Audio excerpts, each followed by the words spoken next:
non-Sabbath day. I broke up with my girlfriend recently, and I was kind of bummed out about it for a while. My friend tried to cheer me up. He said, "David, there are other fish in the sea." I said, "That's great, but I like girls, so." Like a gefilte girl, maybe I could be into that. For those of you who don't know, it's like a Jewish version of a mermaid. It's like a regular mermaid, it's just like slightly less attractive. Has a bigger nose so it can swim faster. Because science. I'll be honest with you, I miss football. That's what I really miss. Any football fans here? All right, one football fan, 2 or 3. We should have 32-ish, whatever.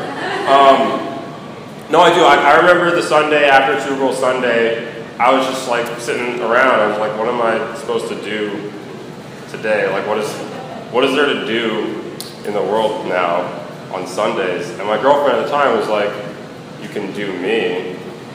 And I was like, yeah, no. That's not gonna cut it. Because you have to understand, Sunday football, there's like 5 to 7 games in the early afternoon, and then like 5 or 6 more in the late afternoon. So if you want to replace football, you need to have a lot of sex with me in different positions at the same time. Because I need to be able to switch between games.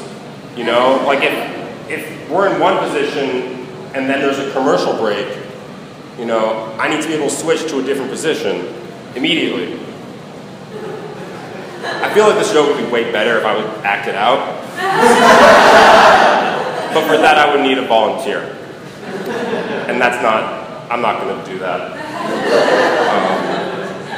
But I'm going to keep going, because that's not it. Like, you also have to be prepared to fuck on Thursday nights and Sunday nights and Monday nights in front of a national audience.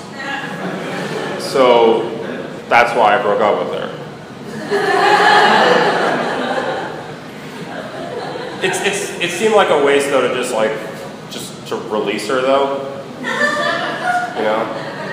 Like, it would have been better if I could have like traded her to a different team. Or like if you don't have a girlfriend right now to trade, like we could trade for like draft picks, you know? Like the next person you would have dated, I'll just date them instead. You know? Any single guys here interested in a ginger vegetarian feminist? No? Me neither. It's for salary cap purposes, you guys, that's why. Alright. I am back on the market now, though. I'm doing online dating, and as soon as I got into online dating, my friend's like, "Dude, you can't believe anything you see on there." Like, I went on a date with this girl, and her picture was really hot, and I get there, and she's super fat. I'm like, "Let me see the picture." It was Heidi Klum, so he's just an idiot and deserves it. But it made me think, like, of course, unfortunately, like, less attractive women will put fake pictures up there to like get guys to go out with them. But maybe like the models are putting like really unattractive pictures on because they want to get the real men, you know, the ones that aren't just in it for the sex, like me. But then they just end up getting the chubby chasers, you know? Like the guy gets there and he's really excited, he's like, "All right, finally, you know, some cushion for the pushing." And then he sees her and he's like, "Ah, damn it, not again. It's one of those fucking hot ones. Bullshit. Go away." I need less up here and more down here. So have a good life.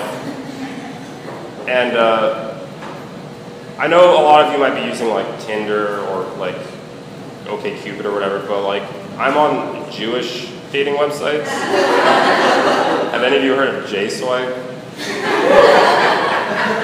It's the same thing, but way less effective because like they want like to, I don't know.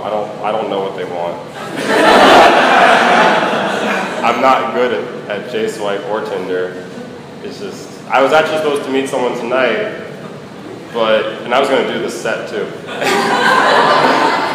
But she's like, work's been bad, so, but I have her number, so like, maybe. No, I am on this Jewish matchmaking website called Saw You at Sinai, which if you don't get that, that's where the Jews got the Torah or whatever. That's what my rabbi said. And it's not like you don't like search for girls. Like I have 2 matchmakers that search for girls for me and send me their profiles, and then I can like look at them and accept or reject them, and vice versa. And it's weird, it's different, because in life, if you get rejected, it's like, oh no, like, what did I do? Is it something I said? You know, like, should I not have called her mom a bitch? Like, I don't know what the proper conventions are. But online, it's like, oh, like, if you get rejected, it's like, oh no, like, what's wrong with my profile? Like, it's not me, you know, shouldn't use those words in that combination of, like, you know, you're gonna be perfect for me if your mom's a bitch. Like, I don't know. Anyone here like any like hospital dramas, like House or Scrubs or anything like that? Any fans of that? Okay, why do you like those shows?